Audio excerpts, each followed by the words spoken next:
નમસ્કાર મિત્રો જગતમાં જીવવા માટે મહાલક્ષ્મીની જરૂર પડે છે, પૈસાની જરૂર પડે છે, વિત્તની જરૂર પડે છે. ધન વિના કોઈ પણ કાર્ય કરી શકતા નથી. પછી સત્કર્મ હોય અથવા આપણા જીવનમાં કોઈ પણ કાર્ય કરવું હોય તો લક્ષ્મી વિના કોઈ પણ કાર્ય થઈ શકે નહીં. તો લક્ષ્મીની પ્રાપ્તિ માટે સાથે આપણા ઘરમાં આવક કરતા જાવકનો દર વધારે હોય તો એ પણ મહાલક્ષ્મીની કૃપા રહીએ, મહાલક્ષ્મી સ્થિર થઈને રહીએ, તેના માટે સરળ અને સુંદર ઉપાય તમારી સમક્ષ હું રાખવા જઈ રહ્યો છું. જો આપણા ઘરની અંદર લક્ષ્મીની આવક સારી હોય પણ એની સામે જાવક પણ વધારે હોય તો આ ઉપાય જરૂર સાંભળજો અને આ ઉપાય અવશ્ય તમારા જીવનની અંદર ઉતારજો. આપ ઉતારશો, કરશો તો મહાલક્ષ્મીની કૃપા આપની ઉપર જરૂર થશે. એટલો સરળ ઉપાય છે. આપને આ ઉપાય કઈ રીતે કરવાનો છે એ આપને સમક્ષ મૂકવા જઈ રહ્યો છું. મિત્રો, આ ઉપાય તમારી સમક્ષ રાખો તે પહેલા એક નમ્ર પ્રાર્થના છે.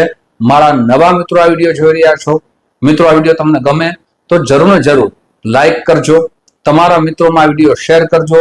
પહેલી વખત આ ચેનલ જોઈ રહ્યા હો તો સબસ્ક્રાઇબ અવશ્ય કરી લેજો. સાથે ફેસબુકના માધ્યમથી આ વિડીયો આપ જોઈ રહ્યા હો તો અમારા પેજને ફોલો કરી લેજો, સાથે વિડીયો શેર અવશ્ય કરજો. મિત્રો, આપણે આ ઉપાય કઈ રીતે કરવાનો છે?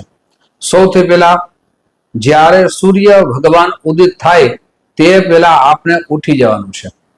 સાથે આપનો જે ક્રમ હોય, પૂજાનો ક્રમ હોય, એ પૂજાનો ક્રમ આપણે પરિપૂર્ણ કરી લેવાનો છે.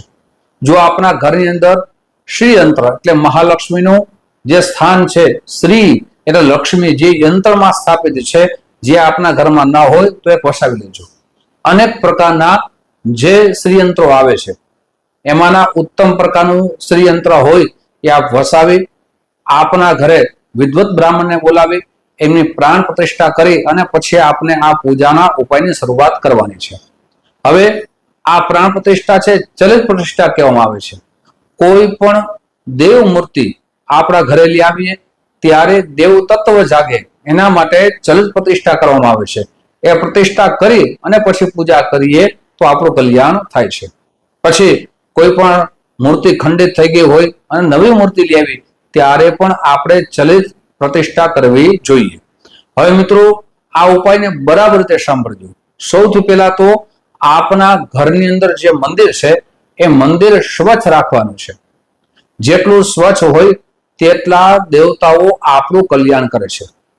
ઘણાના ઘરની અંદર મંદિર તો મોટું હોય છે પણ એ મંદિરની અંદર કચરો ઘણો બધો હોય છે. ભગવાનની અગરબત્તી કરીએ એમનો ધુવારો, એમનું ધૂપ એ બધું ભગવાન માથે પડતું હોય તો એ ન થવું જોઈએ. તો એ બધા સ્વચ્છ દેવી દેવતાઓની મૂર્તિ રાખવી જોઈએ. રોજ એમના ચંદનથી, કંકુથી, પુષ્પથી, ચોખાથી અને આપણે ભગવાનને કરવા જોઈએ. હવે ઘણો બધો સમય ન મળતો હોય તો આપણે અઠવાડિયામાં 3 દિવસ તો એવા કાઢવા જોઈએ જે ભગવાનને આપણે સ્નાનાદિ કર્મ કરાવવું જોઈએ. હવે સ્નાનાદિ કર્મ કરીને ભગવાનને બેસાડવા જોઈએ. એમાંની એક મૂર્તિ છે શ્રીયંત્ર. લક્ષ્મીનું સ્વરૂપ માનવામાં આવે છે. એ શ્રીયંત્ર આપના ઘરે વસાવો. વસાવીને આપણે શું કરવાનું છે તો કે આપને રોજ ગુલાબ મળે તો ગુલાબ અને ગુલાબ ન મળે રોજ જે હું કહી રહ્યો છું તો આપને ગુલાબની પાખડીઓ ભેગી કરવાની છે. એ પાખડીઓ એક એક પાખડી પણ આપ ચડાવી શકો છો. સાથે આપને હળદર, આ બંને વસ્તુ આપની પાસે રાખવાની છે. હવે હું જે આપની સામે સ્તોત્ર રાખું છું, શ્લોક રાખું છું એ આપને બોલવાના છે. કેટલા પાઠ કરવાના છે એ પણ આગળ કહીશ. પણ મિત્રો, સૌથી પહેલા આપણે શું કરવાનું છે, કોઈ પણ માધ્યમથી આપને જે મહાલક્ષ્મીને પ્રિય સ્તોત્ર છે એ શ્રી સૂક્ત છે. એ શ્રી સૂક્ત આપને પહેલા સાંભળવાનું છે અને જ્યાં આપ શ્રી સૂક્ત સાંભળો ત્યાં સુધી ઓમ મહાલક્ષ્મી નમઃ, ઓમ મહાલક્ષ્મી નમઃ આ શ્લોકનું, આ બીજ શ્લોકનું આપને રટણ કરવાનું છે, મનની અંદર જપ કરવાના છે. હવે જે શ્રી સૂક્તનું આપ પઠન કર્યા છો, શ્રવણ કર્યા છો એ પરિપૂર્ણ થઈ ગયા પછી આપને આ સ્તોત્રના આપને પૂજા કરવાની છે. જો આપણી પાસે વધારે ગુલાબ હોય, વધારે ગુલાબની પાકડી હોય તો આપ જ્યાં સુધી શ્રી સૂક્તનું શ્રવણ કરો ત્યાં સુધી પણ આપ શ્રી યંત્ર ઉપર એ ગુલાબની પાકડી ચડાવો અને હળદર પણ ચડાવો. જો અનાયાસે આટલી બધી ગુલાબની પાંખડી ન મળે અથવા ગુલાબ ન મળે તો આપણે કેવલ હળદર ચડાવવાની છે અને એ ચાલુ એ પરિપૂર્ણ થઈ ગયા પછી આપને આ સ્તોત્રનો પાઠ કરવાનો છે. હવે મિત્રો આ ખાસ કરીને સ્તોત્ર લખી લેજો. નમસ્તેસ્તુ મહામાયે શ્રીપીઠે શુરપૂજિતે શંખ ચક્ર ગદા હસ્તે મહાલક્ષ્મી નમોસ્તુતે. નમસ્તે ગરુડારૂઢે કોલાસુર ભયંકરે સર્વ પાપ હરે દેવી મહાલક્ષ્મી નમોસ્તુતે. સર્વજ્ઞે સર્વવરદે સર્વદુષ્ટ ભયંકરે સર્વ દુઃખ હરે દેવી મહાલક્ષ્મી નમોસ્તુતે. સિદ્ધિ બુદ્ધિ પ્રદે દેવી ભુક્તિ મુક્તિ પ્રદાયિની મંત્ર મૂર્તે સદા દેવી મહાલક્ષ્મી નમોસ્તુતે.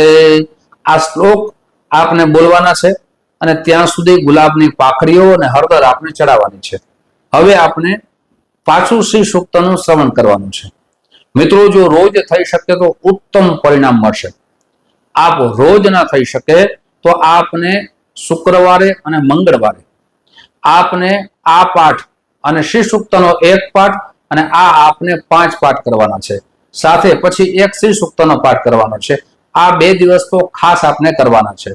મિત્રો માતાજીની માં લક્ષ્મીની કૃપા થાય જ છે પણ સાથે સાથે મહેનત પણ કરવી પડે. જીવનમાં મહેનત ન કરીએ તો મહાલક્ષ્મી પણ કૃપા કરતા નથી. પાઠ કરીએ, માને મનાવીએ પણ સાથે મહેનત વગર કોઈ પણ કાર્યમાં સિદ્ધિ મળતી નથી. એટલે આપ જે કાર્ય કરો છો એમાં ખૂબ મહેનત કરવાની, ત્યારે જ મહાલક્ષ્મીની કૃપા અવશ્ય થશે. મિત્રો આ ઉપાય ઘણા બધા વ્યક્તિઓ કર્યો છે, એમના જીવનમાં સારું પરિણામ મળ્યું છે. એટલે આ અનુભવ સાથે તમારી સમક્ષ મેં ઉપાય રાખ્યો છે. આવા જ ઉપાયો તમારી સમક્ષ હું રાખતો હોઈશ. આપ જે પ્રેમ આપો છો એ પ્રેમ બદલ આપ સૌનો હૃદયથી ખૂબ ખૂબ આભાર વ્યક્ત કરું છું. ફરીથી મળશું. જય શ્રી કૃષ્ણ. મહાદેવ.